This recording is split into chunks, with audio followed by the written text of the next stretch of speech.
You saw the tragedy that happened last week. When I was looking at these pictures, it brought me back to my past. So let me tell you my story. I grew up in a small neighborhood in Jerusalem. When I was 6 years old, we saw a bus blow up in front of our eyes, and many people were hurt and killed.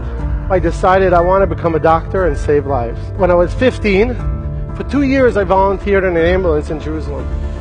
But whenever someone really needed help, the traffic is so bad, I never got there in time. I said to myself, there must be a better way.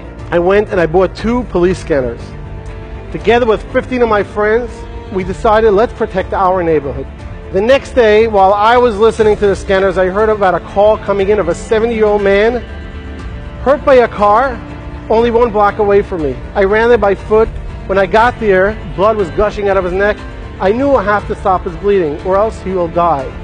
I took off my yarmulke because I had no medical equipment, and with a lot of pressure, I stopped his bleeding. When the ambulance arrived 15 minutes later, I gave him over a patient who was alive.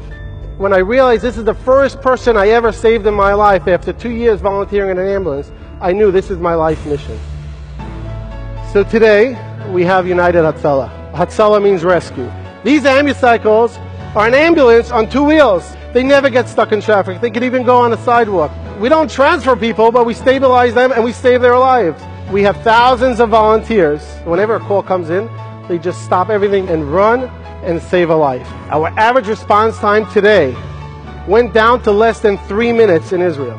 A few years after I started this organization in a Jewish community, 2 Muslims from East Jerusalem called me up. They wanted to meet with me. Muhammad told me his personal story, how his father had a cardiac arrest, and it took over an hour an ambulance to arrive, and he saw his father die in front of his eyes. He asked me, please start this in East Jerusalem.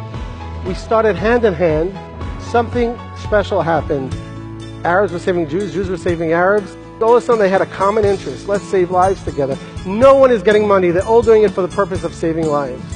When my own father collapsed a few years ago from a cardiac arrest, one of the first to arrive was one of these Muslim volunteers from East Jerusalem, and he saved my father. Could you imagine how I felt in that moment? I said to myself, I saw so much tragedy, so much hate. It's not about saving Jews. It's not about saving Muslims. It's not about saving Christians. It's about saving people.